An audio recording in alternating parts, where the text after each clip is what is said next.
Welcome to Tales from the Golden Imp. I am Joe Craig, the Impish Skald. In this episode, does Jaina wake up? What is the representative from Devolton in Durg about? Do the gates of Port Skara shut in time? Does Meg make it into the tunnel? Where are the goblins? Many of these questions are answered, and more, in this episode of the Calmbringer Cycle. Welcome to Tales from the Golden Imp.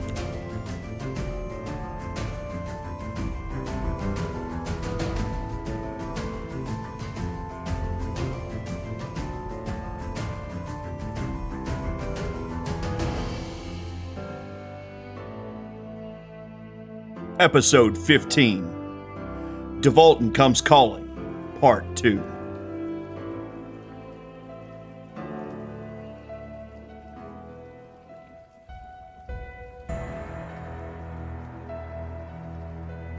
So you see the situation you are in. We have the Lord of Durg, and the only way that you will get him back is an unconditional surrender. Do we have an understanding here? The man in purple and black robes was speaking to Frue Burduli. Frue Burduli then rose from the throne of her husband. You demand to me to open the gates that were closed because your attack, and allow your forces to enter and take control of my city. And you think the life of my husband means more to me than my oaths, sworn by myself and my husband, to support the people of the city? As it stands, we have no proof of your claims. I will certainly not surrender before the situation is as dire as you make it out to be. I love my husband, but I cannot sacrifice a city and all the power held within to the enemy of the nation of Eldos. It would be a betrayal to everything we stand for. Be glad that you are an emissary, for you will leave here with your head. Durg will not bend a knee. Now consider us under siege if what you say is true. You may leave now. Burduli returned to her throne.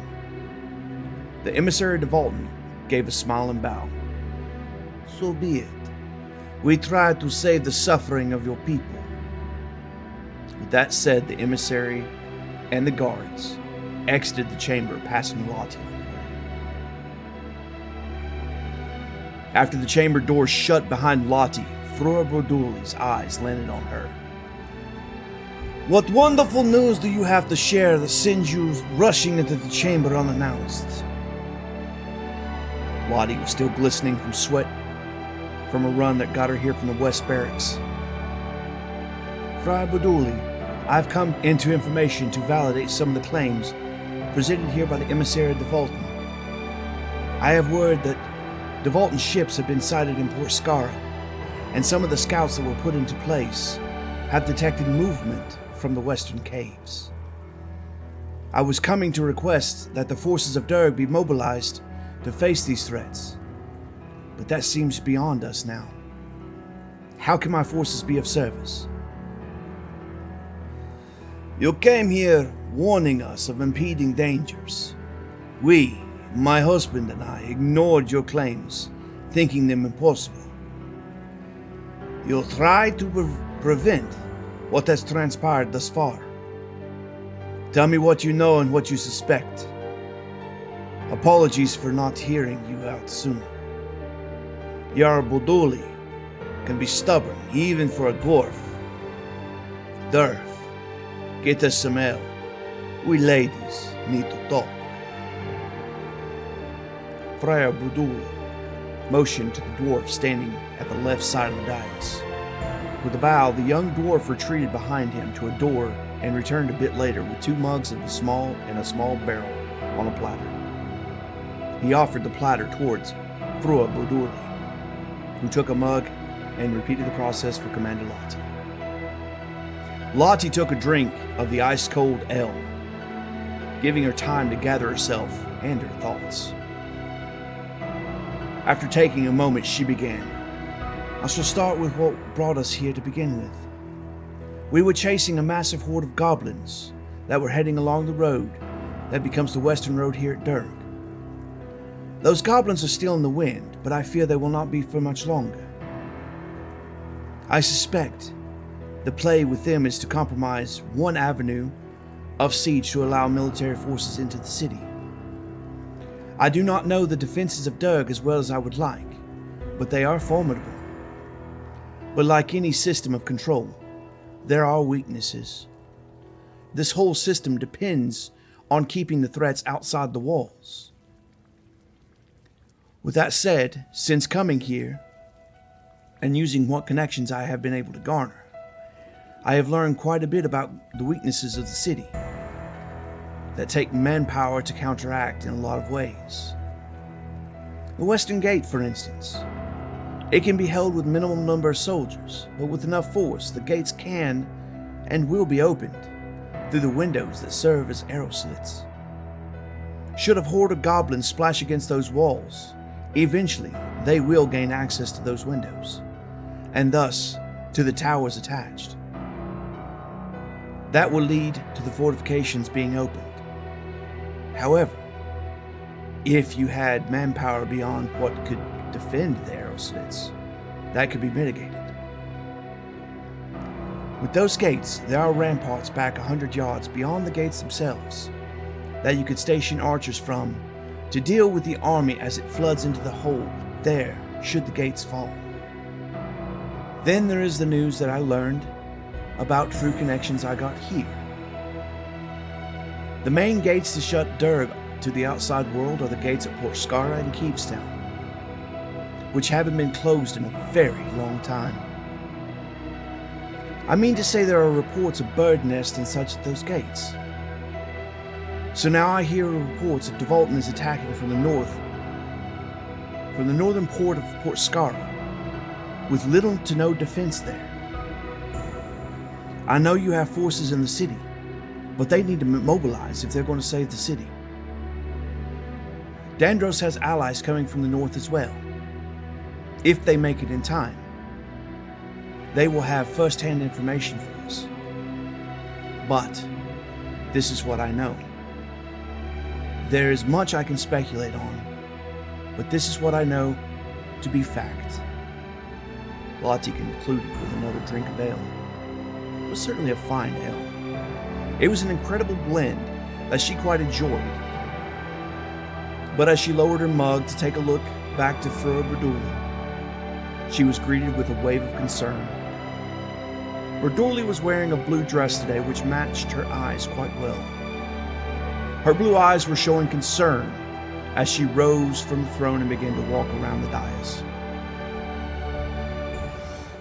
Okay, so what do you need to shore up the western flank? We may have lost the north already, but we need to send some forces to see how it fares. The south we are blind at this point, from the information that you and I have. Morning caravans have arrived from Keevestown with no reports of any sorts.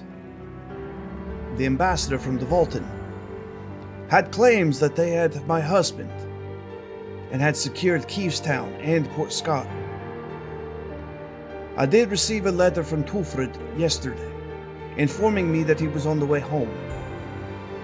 He was not pleased with the results of the council meetings and was coming home early. They have voted to stand up a military once more. He should have been home by now. That was another claim from the Devoltons. They have him. Oli, I need a few more people for my meeting. Can you fetch for me? I need Master Fingus, Criff, Tyr, and Clement. With the list gathered, she was ready to sit down another moment when Lahti spoke up. Criff is heading towards Port Skara to determine the fate of the gate. I spoke to him on the way. Apparently he heard rumors as well. Half true was better than an outright lie. Burduli turned to Lahti. You have been quite an engineer, haven't you? Feeling the compliment, Lahti's cheeks reddened. I try, Frue. Frue Burduli nodded. Well, let us hear from the Dandros as well. Go fetch him if you would, please. Yes, Frue. It is all Lahti had to say.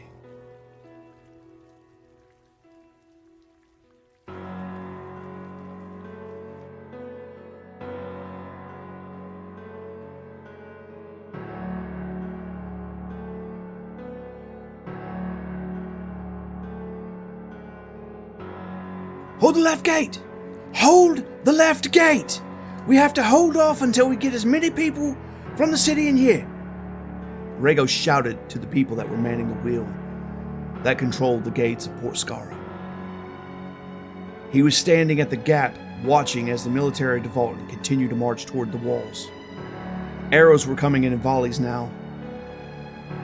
The city was in flames, making the skies dark with smoke. The bloodbath was underway, but they had to save who and what they could. Regos saw that there was a group of children running from the right side of the field. They were running towards the gate with all their little small feet could muster. The volley of arrows bounced off the walls, and screams of those that were struck outside the walls echoed into the tunnels. Many people turned with horrified looks upon their faces. Regos was screaming to those outside to get in.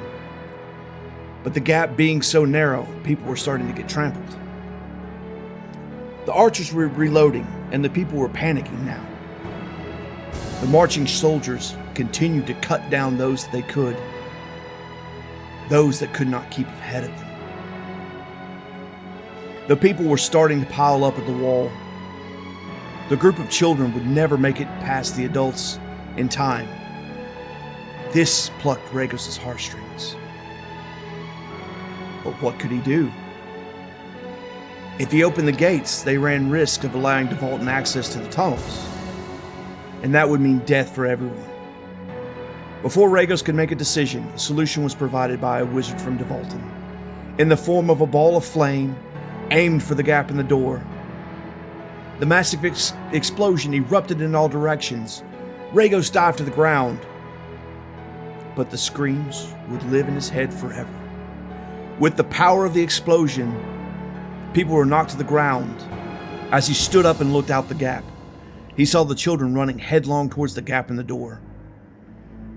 One of the girls tripped before she could hit the ground. Someone running from the same field snatched up the girl. Regos screaming, "No!" thinking it was someone from Devolton that grabbed the girl. The girls made it through the gap in the door, making the decision that was enough. Close the gates! Everyone else is lost to us. Close the gates. As the gates began to move closed again, the last few people started coming through, including the small children. This last figure that was holding the fell child. This figure slid through the door at the last moment, her hijab being caught up in the door, showing her brilliant red hair once again. Meg! You made it! Regos shouted, helping her off the ground. Meg was covered in such blood and soot that Regos didn't recognize her at first. The hijab stuck in the door was there, and there was no opening to get it back out. Rictus and his family brought over a large timber that was designed to fit the braces of the gate. It dropped with a finality. As it did, you could hear crying from inside, from the people that had loved ones on the outside of the gate. There were people finding their loved ones as well, with tears of joy. Regos was looking at Meg, not surprised that she made it, but surprised at how worried he was about her. He hadn't felt like that about anyone in a while, and now he felt this way about Meg as well as Jaina. He also found himself wondering about the fate of Dandros. Screams at the gate and sound of another fireball hitting the wall snapped him out of his reverence. So glad you made it. Jaina, Holly, and Squeaky are heading to Durg. I've got the lad that was guarding the gate to run ahead and get support here. We need to get people moving to Durg, Regos said while helping Meg to her feet. Meg looked worse for wear. Blood stained her robes that she was wearing. Some of the cuts were cutting into her modesty, so Regos dug into his pack and pulled out a traveling robe that he had in there, offering it to her to cover herself. Meg took the robe and wrapped herself in it. Thank you so much. Oh, so Holly is leading herself, or do you have someone leading her? The sound of death still sounded beyond the wall, but thankfully it was muffled by the thickness of stone of the doors themselves. That's when Regos noted something about the doors. After the timber was put in place, several runes began to glow. Regos had to take a closer look at the runes. They were arcane in nature, but the formula that was used was foreign to him. While Regos stared at the runes, Meg glanced at the wall. What are you staring at, Regos? Hope. These doors are fortified with arcane magic. But one thing is certain. We are now under siege from the north. We have to get to Durg and get them in motion. Let's go, Meg. It's been a long day and it's only noon by my guess. Many of the souls were at the gates themselves, weeping for the lost. They needed to mourn. Getting the main body moving towards Durg was the goal. Sadness would take a few survivors. There was nothing that could be done about that. Necropus will be busy today.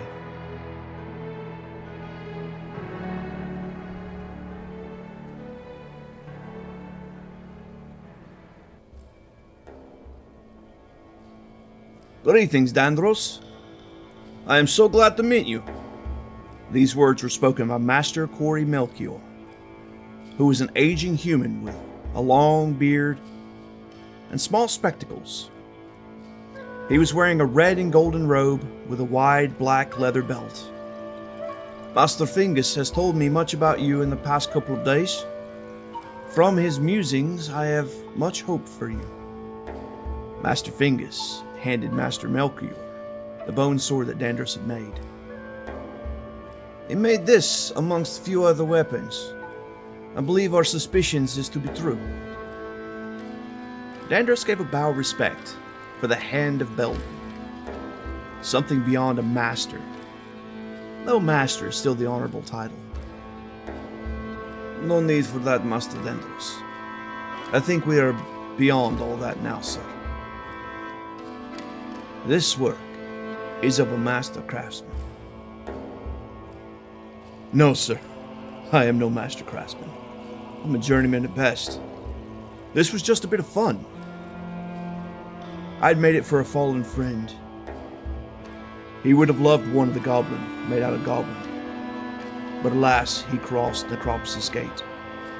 Dandros seeming a bit shy about the praise. It was good work in his eyes, but not something he considered masterful. The fact that you honed it in such a way it will hold an edge, with a presentation that is pleasing to the eye, is masterful work. I understand that you're struggling with your faith a bit, however. Is that still true? Master Melchior continued to look over the sword, but eyed Dandros now. I feel as if I have lost my direction. I was a stonecrafter, but I feel I have not lived up to that role since becoming a miner. Taking from the earth in the way that I was felt wrong to me.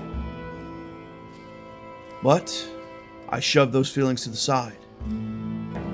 Since I have felt that Beldon was not pleased with me, but not in such a way that I could not heal. Master Melchior smiled. That is not uncommon for those that the calling changes. I feel that it is true with you. I would like to spend a couple of days with you and test you in ways that you have not been tested prior. I want to see if you could be a Vorsmith. I want you to be open-minded to the approach. Dandros was silent for a moment, but had to ask the question that had been plaguing him. I've heard Master Fingus mention this before, but what is a warsmith? He tried to explain it to me, but seemed to be at loss on the details. It's not a surprise to me. It is a dying, nearly lost art. We have not trained a Vorsmith in nearly a full age. They were popular during the end of the Dark Days, throughout different periods of history. But we have not had one in my lifetime. A Vorsmith is someone that can make weapons and armor from things that would be found in the battlefield. It is one of the main aspects of a Warsmith, but not the only one. They are healers and combatants typically. They are a people that end up in some of the most violent areas of war. Beldon guides them in the art of combat and the art of warfare. Warsmiths end up being some of the advisors to the most powerful military minds that Callisto faced, and even Callisto himself. The war was not as cut and dry as everyone liked to believe. Callisto had loyal followers, and he had the sway of the Myrtle Mountains. Regardless of the stance with Callisto, the Warsmiths were crucial to his success as well as his defeat. The weapons that the Bringers of the Calm carried with them were all forged by Warsmiths. Well, one Warsmith was my ancestor Vincent Melchior.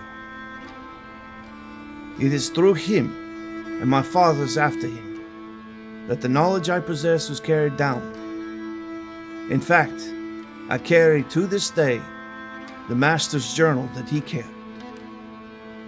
I will know in 2 days if it should be handed down to you. It is one of the last journals to the Warsmiths that do not rest in the archives, but you will have little time to read if we are to get things done that we need to get done. Are you prepared? Is there anything that your mind will not allow you to let go of that needs handled before we move forward? Melchior concluded, handing Dandros the hilt of the bone sword that he crafted.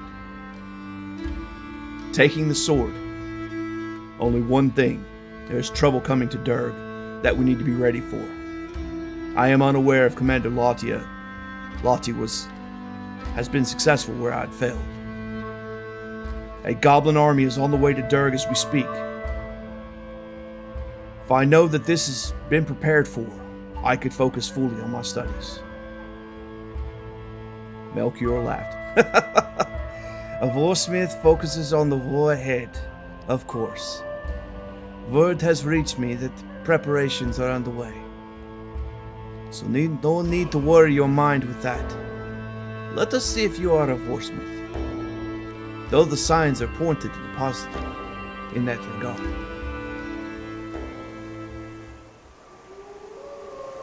Commander Lahti was getting ready to leave the chamber of Frue at Burduli when the guards burst into the room.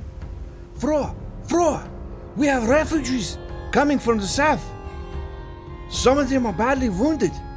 Reports of not only goblins, but a massive black dragon struck Kheasurid. Well, it would seem we have found your goblins, Commander. What is the state of Kheasurid from the reports that we have? For Burduli, with a wave of calmness in the situation. Esmine, the damage reports are great. Kheasurid was a small city, as the damages from the dragons are extreme. Many were fleeing to the cave and ran into goblins that had taken the tower fortifications around the gates of Kheasurid. The gates have been lost. The city is all but destroyed. The guard was catching his breath from his running. Friar Burduli, still showing the calm of leadership, called to the chamber guards. Get General Svendorf to assemble the guard and pulls them all in. I will be speaking to the guard in half an hour. It seems we will be having a long night, ladies and gentlemen. We are indeed under attack from the Voltan. Lahti, I don't think we will need Dandros at the moment, but it would be useful to know where he is in case we need his knowledge. Last I saw him, he was with Master Fingus. Check the temple for him while I give orders to the soldiers. In the meantime, I need a full report. If you have left anything out, I need to know it now. In the next half hour, Frue Burduli refreshed herself and gathered information she could from Commander Lahti, her advisors, and those in Durg that dealt in rumors and whispers. She was furious by the end of it, though she hid it well. Her husband had ignored many warnings that would have given them a chance to avoid this damage. It was too late now. They were in the middle of an attack. She had to focus on the actions needed. She went over the information she had once again. As she walked to the square in front of the barracks and rose up the command dais there, in front of her she faced a small army that they maintained over the years. Gathered in that square was just shy of 2,000 soldiers that were called the Guard of Durg. They served primarily as a police force, but they were the army they had. They were missing a division, her Grim division, but they were headed in the right direction. Frue Burduli looked over them, knowing that many of them would be dead in a month. War was something that they were not prepared for, no matter what they claimed. Children of Durg, I am here with grave news. We are under attack from the north and the south. We need to act swiftly to ensure our defenses are stood up and manned. Just this day, a representative from Devolton came to me with grave news prior to this assault. The man claimed that my husband and your Jarl was taken hostage in Keevestown. She had to silence the crowd on this note and continued. There is more since reports that have come to me that ships were seen in the Iflow Canal flying the flags at Devolton. We have reason to believe that Port Skara is under assault as we speak. If this information is not bad enough, we have further reports from Keevestown that they have suffered not only a dragon attack, but from a great black dragon, but also an assault by a goblin army. This army has taken the gates to Keevestown. As we talk, refugees are arriving to the city, seeking shelter from the storm. It is time that we call upon you to do the duty you are sworn to uphold. Durg is under siege.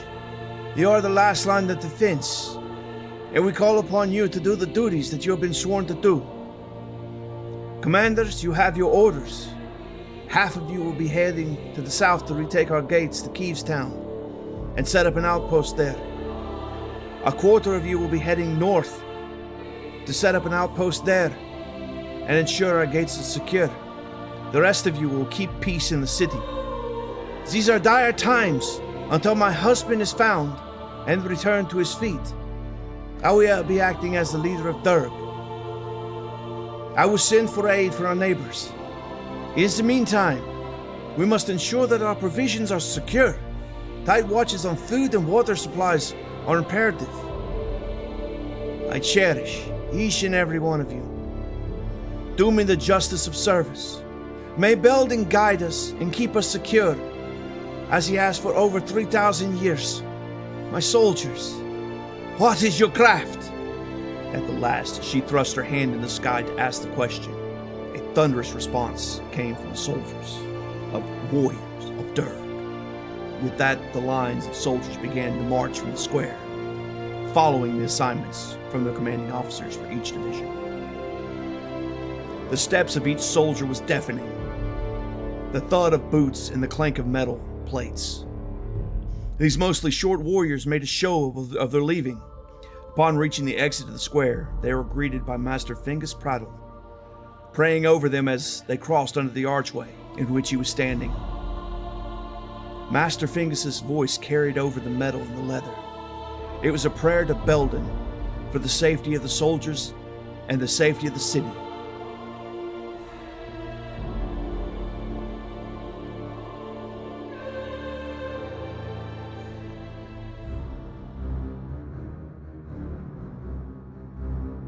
For Devolton, all was going to plan, well, mostly. They had planned on taking both the northern and southern gates that were the entrances to the great city of Durg. But they had and held one of the two. They were prepared for issues with the northern gate. Armed with picks, hammers, and chisels, the soldiers set to work on the great door. They would mine their way into the tunnels if they had to. Their great ships were still unloading, but the city of Port Skara was under their control. The blockade would be in place by nightfall.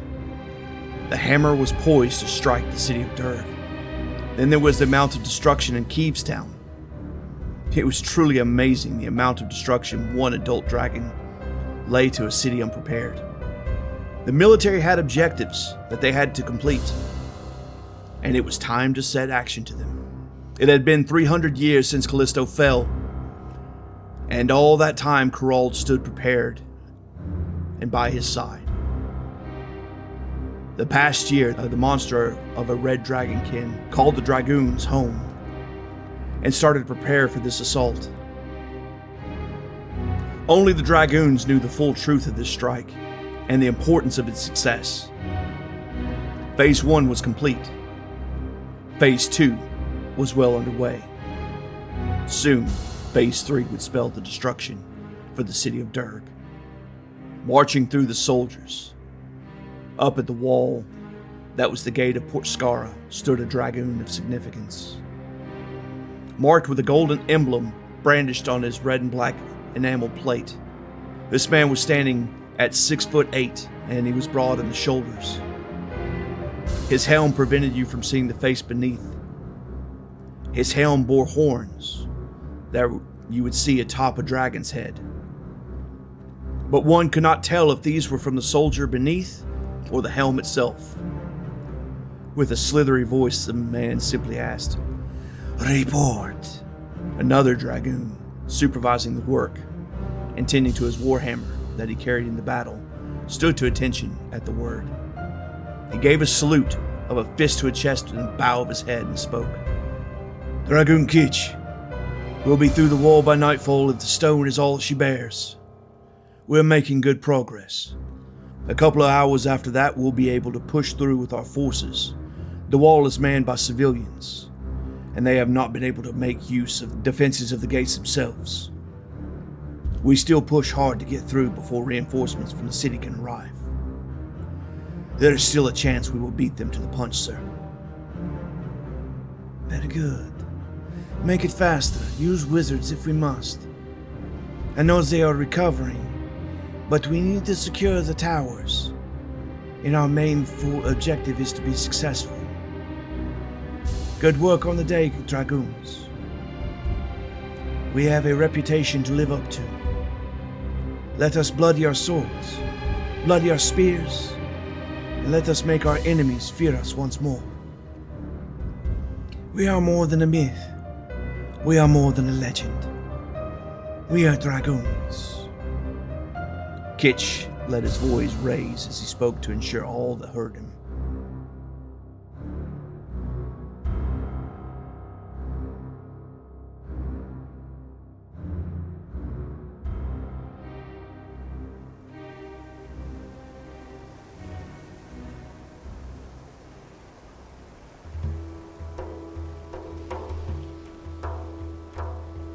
Miles beyond this gate, the refugees from Port Skara were beginning to trickle into the city.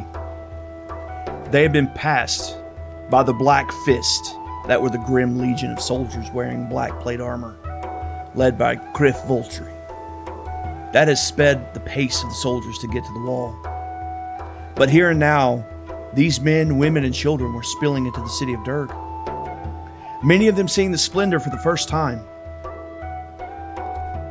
It was like being pulled into the keep of a city. Only this keep was a city. Durg had housing for many of these, but not for all. Frue Burduli will have her hands full indeed. The guards of the city guided the civilians into the market square for start of things, and they would go from there. Under the soft, gentle light of the city of Durg is where Jaina Krist finally awoke. Laying on her back, bumping up and down on stairs, on a litter, was not the best way to wake up, let alone with a small frog staring at you. Jaina was still groggy, not sure if she was awake or still dreaming. The light certainly didn't help the feeling. Welcome back to the realm of the living, Miss Jaina. Cryptus be praised. Halis be praised too. We've got you to safety. We're almost done with the bumps, and then we will stop. These words came from the old lady that was guiding Holly along this long staircase in a strained voice. Where am I? And who might you be? I don't believe we've met. Jaina was trying to raise her head to look around, but the stairs made things too bumpy. The rain frog on her didn't like the jostling around, and it squeaked at her. She felt the last few stairs bump under her, then the flat ground. Once they were on that flat landing of the stairs, Jaina was able to raise up. She took the small frog with her, not wearing her armor. She felt nude. She was still wearing her small clothes and the battle dress that was made of the blue that was gifted to her by Maris. Small old woman that led the donkey, Holly. I've met you, but you've not met me, madam. If madam is your preferred. I don't want to make presumptions. Regos and Meg are well. They're behind us a bit. Regos asked me to bring you into Durg to get you to your safety. Can I get you anything? Taking everything in that the old lady had said. Could use some food, but I don't want to burden you. You've already done so much for us.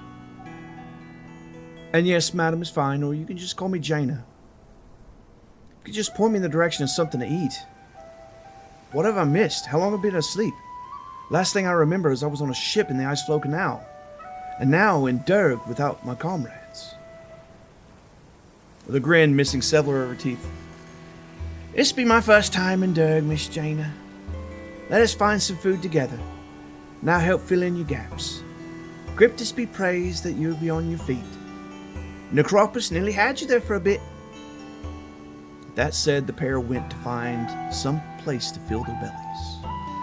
Both women were famished from the road and the events that transpired in Port Skara, though Jaina was still clueless about the attack. They found their way to a pub that was out of the main thoroughfare, that wasn't packed with refugees yet. The sign above the door led you to call the place the Purple Tankard, but there was no name upon the sign. Upon entry into the small pub, they found a couple of seats open at the bar.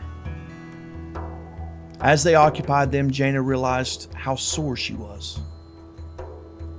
The barkeep was a green-skinned goblin. Hello, ladies. Can I get you something to drink?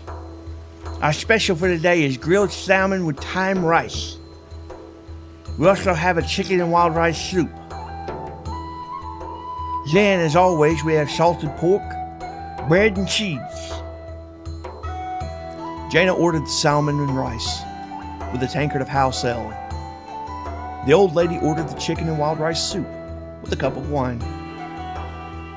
All right, Miss Jaina. Let's catch you up a bit. I can't tell you what happened between the ship and meeting your friends at the gates of Port Skara, aside from the attack. That's the main thing you need to know about. Devolton has attacked Port Skara while you were unconscious. That led to the evacuation of Port Skara, and me meeting your friends. Well, one of them at the gate. He was trying to get the gates of Port Skara closed, so I offered to bring you here to Durg. How are they? You mentioned Regos in the story, but didn't mention Meg. How is she? The old lady not hesitating. Oh, she'll be fine. Wounded, but just fine. The gods be praised. I didn't see her with my own eyes, but I know she's fine. She was saving what lives she could down in the city while Regos was working on the gates. That's all, dearie. And here we are, ladies. Enjoy the grub, said the goblin barkeep as he delivered the food to them. The food was hot and steaming. With the salmon, it was required to be cooked and served. Otherwise, it would just be a mess that fell apart. And this salmon was cooked to perfection. Jaina found herself impressed, but famished. And at the end of the day, she would have wished she had savored the salmon a bit more. Looking up from the fish, I never got your name. The unstated question pulled the old woman up from her meal as well. Apparently both of them were quite hungry. Maggie. Just call me Maggie. Your friends will be here soon, I think. Maggie was right. It wasn't much later when Regos and Meg found Holly and entered the purple tanker. Jaina was easy to spot, and she was watching the door, so there was a heartfelt hug between Jaina and Regos, and then with Meg. Meg was looking fine, her clothes another story. Look at you up and about, just in time to miss another contest of might, Regos said with a slight glee in his voice. I hear you skipped out on that one as well, opting for the doors. Jaina retorted with a similar smile. Meg, you alright? You look as if you've seen better days. Meg was wrapped up in Regos' cloak to keep herself modest, something that Regos offered to her. She had a few scrapes here and there, but nothing that couldn't be healed with just a bit of divine healing or just a bit of time. I've been worse. No, just need a bath and a change of clothes. There are others that need divine healing loads more than I do. I'll have a few fresh scars, but that's all. Didn't lose my weapon, so that's good. Thought I did there for a bit, but managed to find the man that I had lent my kukri to. You know if this place has a bath? Or if there's a bathhouse somewhere close by? Meg asked while eyeing the place for the first time. Nope.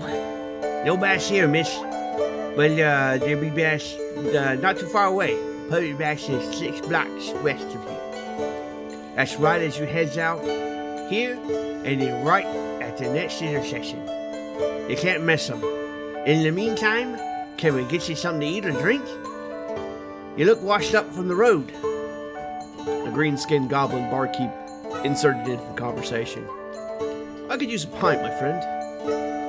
But we'll have to drink and run. Many things to report from the road. I need to make sure the guard did his duty and such. Regos said while striking up a match to light his pipe. Meg chimed in that she'd be back for a pint after a bath.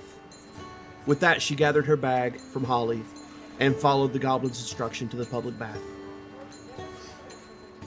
Upon reaching the public bath, she was greeted with comfort and luxury that she hadn't known for a while. Not since the city of Clist did she find public baths so nice. Meg was greeted with scented soaps, oils for the hair, and even razors for shaves and trims. They even offered up people to do your laundry while you bathed, massages, or even to do the shaving for you. Meg thought to herself, if this is a public bath, I wonder what the private ones offer. She paid for someone to wash her hair for her. Not that she couldn't do it herself, it was just nice to have someone wash her hair for you. If she were going to be exposed, she may as well have nice hair.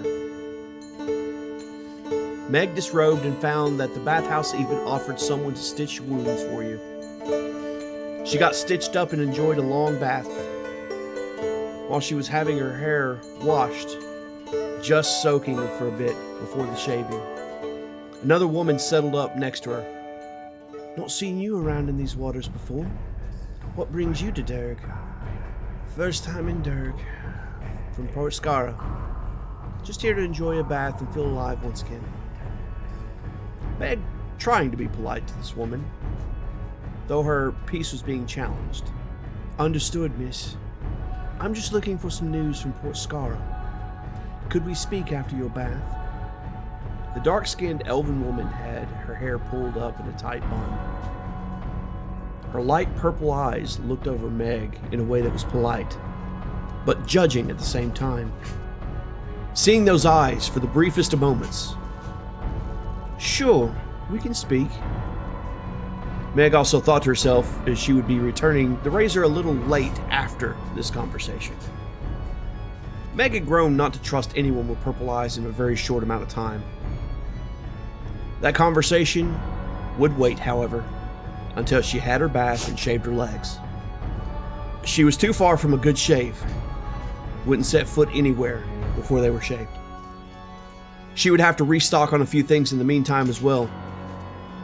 Derg had it all, at least.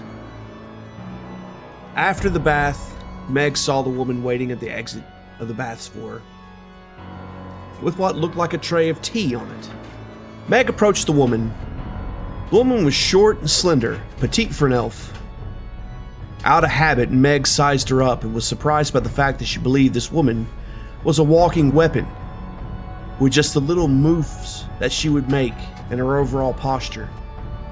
She was walking up to a viper, so she would have to be cautious. My apologies for interrupting your bath.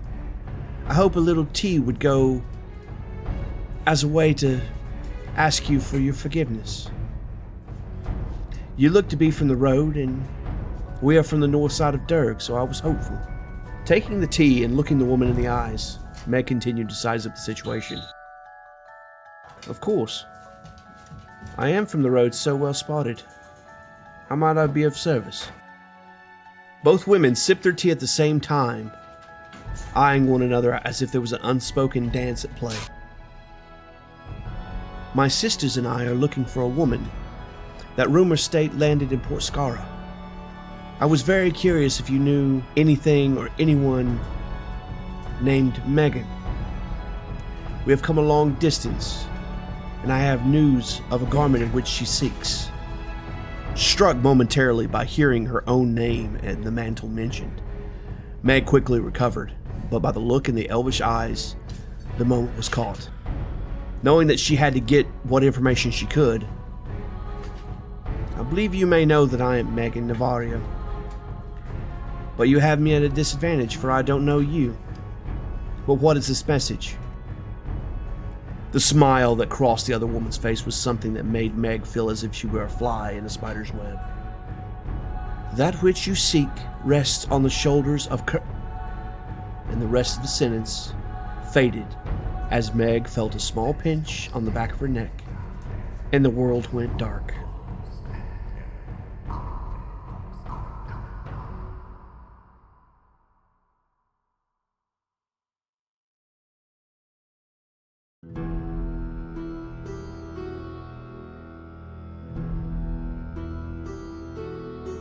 Regos stepped into the antechamber of the Hall of the Jarl and was greeted by a great sight. Dandros was sitting there. My, aren't you a sight for sore eyes? Feels like months since I saw you. How are you doing, Dandros? With a laugh that was deep and loud. Regos, it's good to see you. It's about time you got here. Looks like the road hasn't been too kind to you. Tell me the latest while we wait. I'll get you in with me so we can both handle our reports to the Crown. Now that the Crown has no choice to listen to them. Clasping wrists, Regos set in on the tail of the winds, the Dragon Roof Inn, the ship ride from Malhavik to Port Skara, and then the attack on Port Skara. Then Dandros told the tale of how he was locked up by the Jarl, but ended up being taken in as a warsmith. By the time they caught up, Dandros was called in. He was preparing himself to square off with Jarl Burduli again, but was greeted with his wife sitting in the throne that was last occupied by the Jarl. Frue Burduli, thank you for the audience. I have brought with me someone else that can testify to what I saw and has news from Port Skara as well.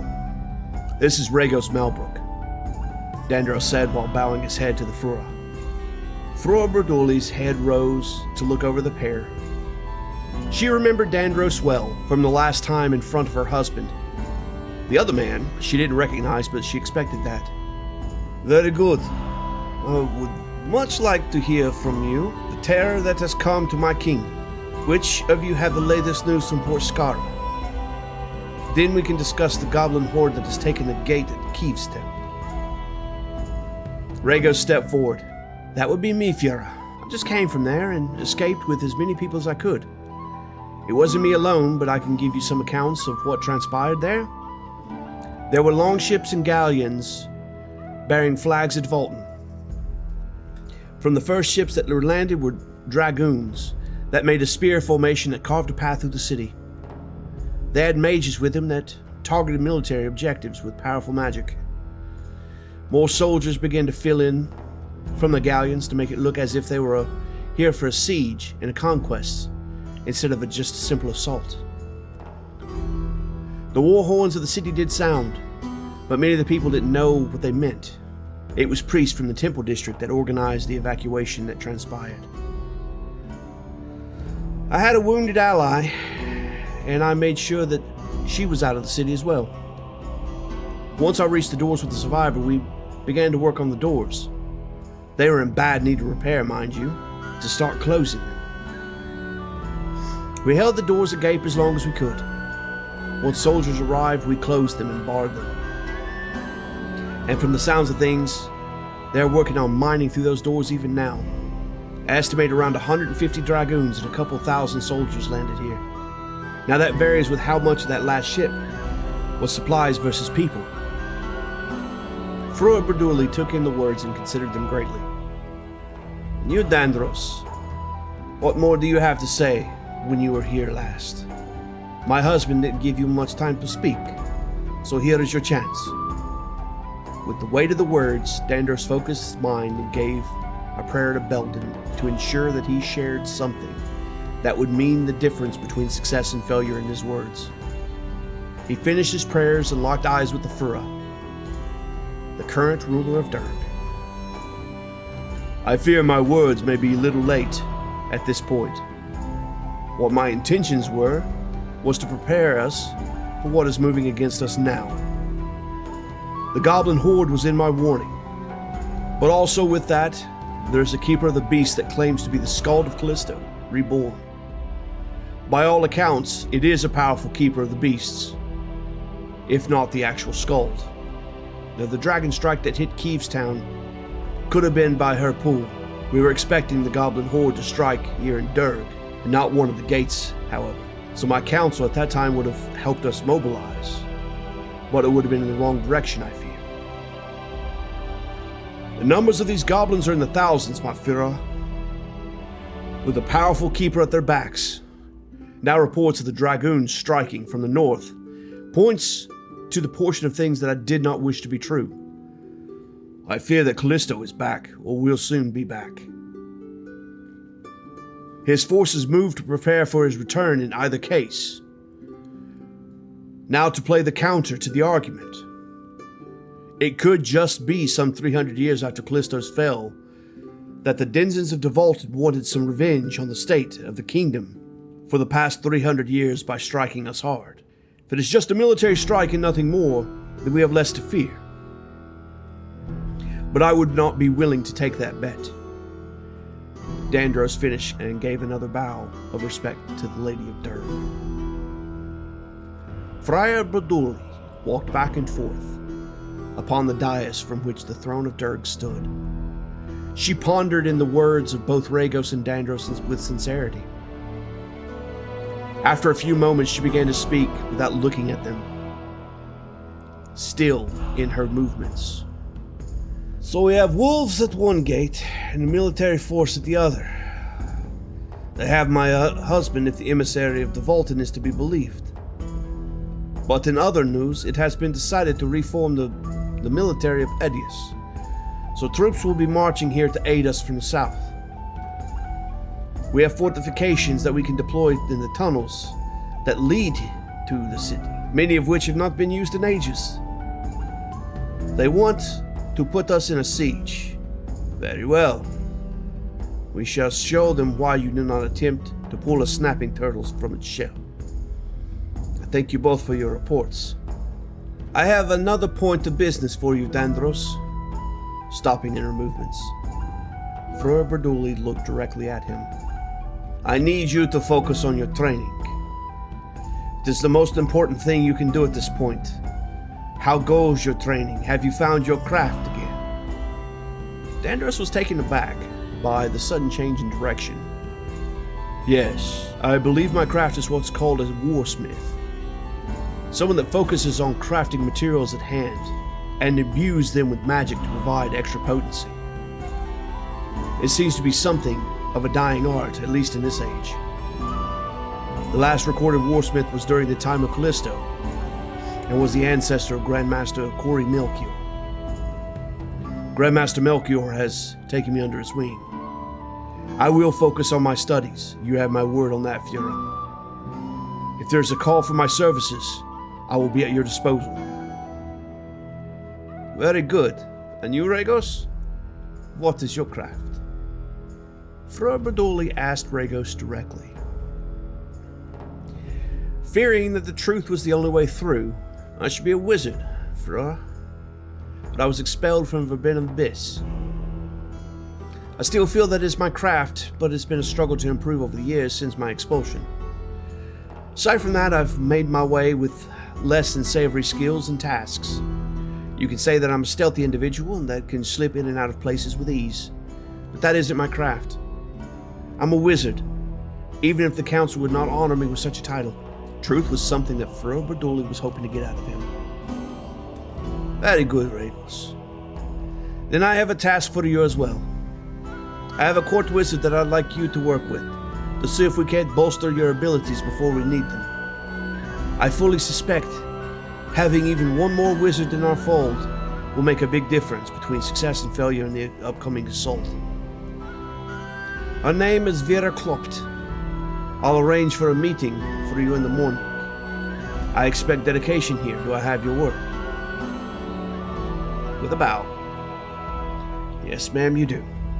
I'm honored by such trust, Regos said with a deep bow of respect.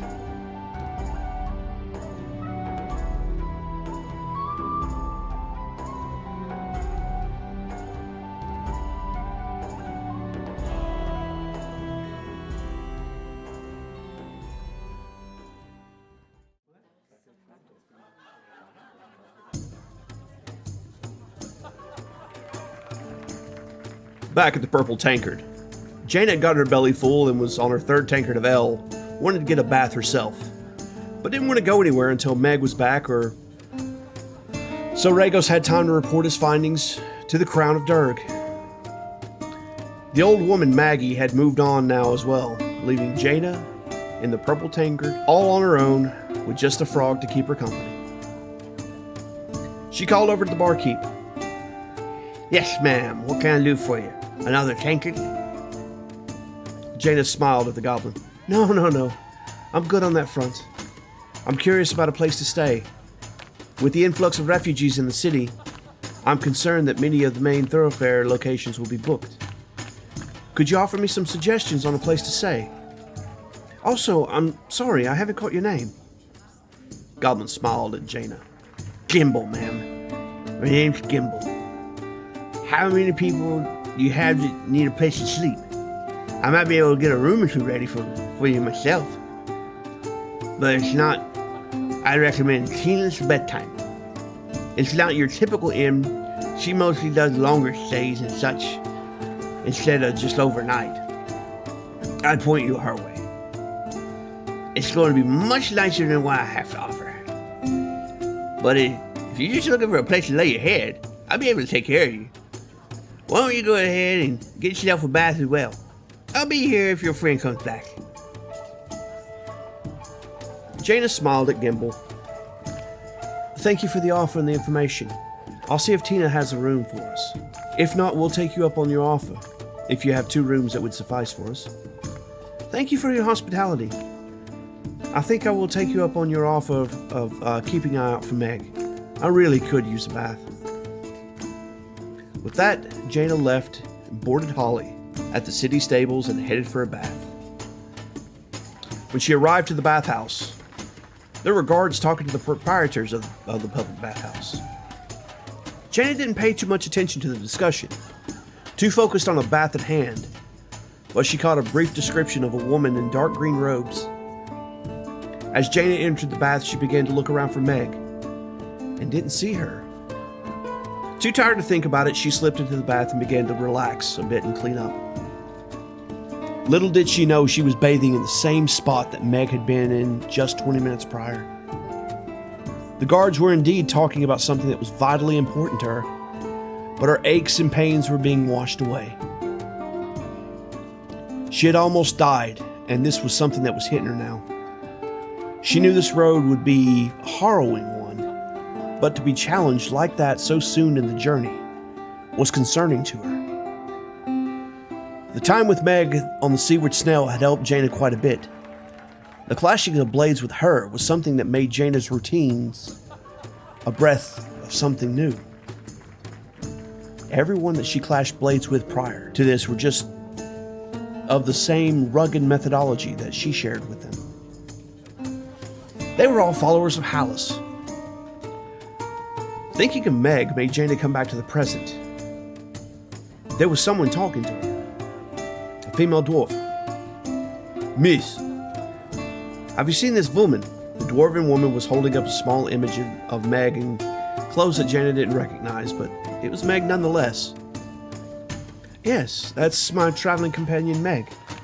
We arrived in Durg this morning. What of her? The image shifted to another woman in green robes. how about this woman? Is she a companion of yours as well? Jaina looked at the image of the woman. She could confidently say that she had never seen the woman before.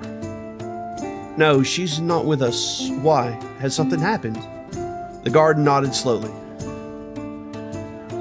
Yes, I regret to inform you that your friend might be in trouble. She fell in the lobby and was gathered by this woman and taken to a wagon. There was a number of women driving. No one got the good impression of her to gather an illusion. But we believe it to be an abduction. When you are dressed, if we could discuss a few things, to get a better picture of things, that would be good. Could I count on you for that? Meg abducted. I can't think of why she would be, but sure. Let me finish up here and I'll be right over. With that, Jaina hurried and finished her bathing quickly and got dressed. The range of questions and illusions shown painted a picture of Meg being abducted all right. Who were these women, though? That was a question that Jaina didn't have an answer to. Good news was, they couldn't leave the city with it being under siege, so they had time. But how much time? If they wanted her dead, they could have done that here, instead of away from sight. That meant they wanted her alive for some reason.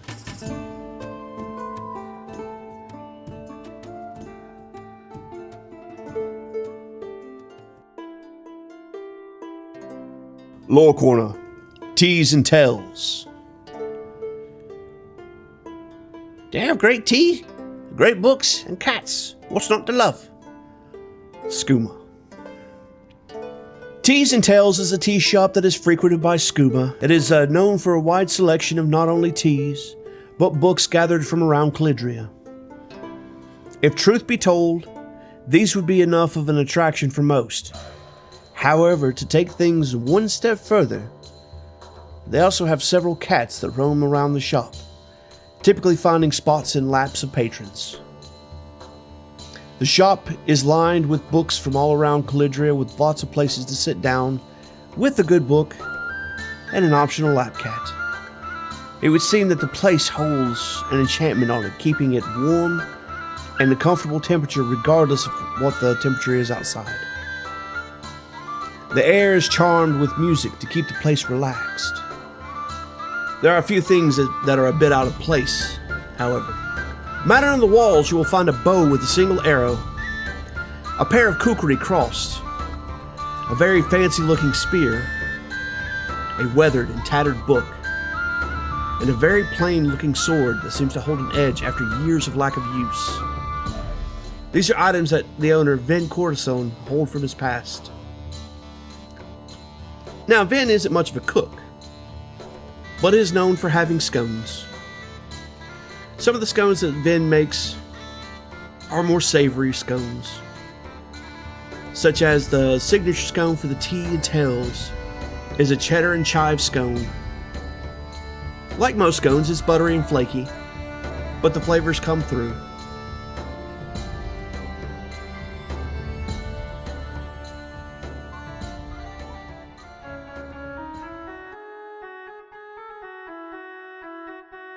And well, travelers, that is where I will leave you.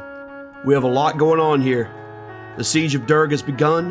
The Council of Edius has voted to reform the military of Edius, but is it in time? Refugees pile in to Durg. What will that mean for their resources? What is the fate of Meg? Now that we have Jaina up, we lose Meg? What will be the decision of the Frue of Durg, and what actions will she take? We have many questions here. Unfortunately, travelers, you'll have to wait for those answers to some of these questions, as we will be doing a bit of a palate cleanser with the story that we are telling, and we have reached the end of the second arc of the Calmbringer cycle.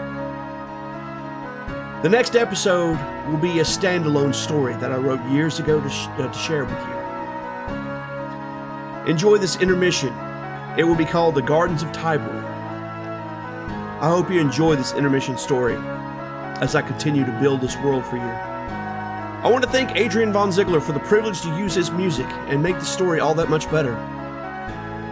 For this month, travelers, I will be making a cheddar and chive scone from the T's and Tails.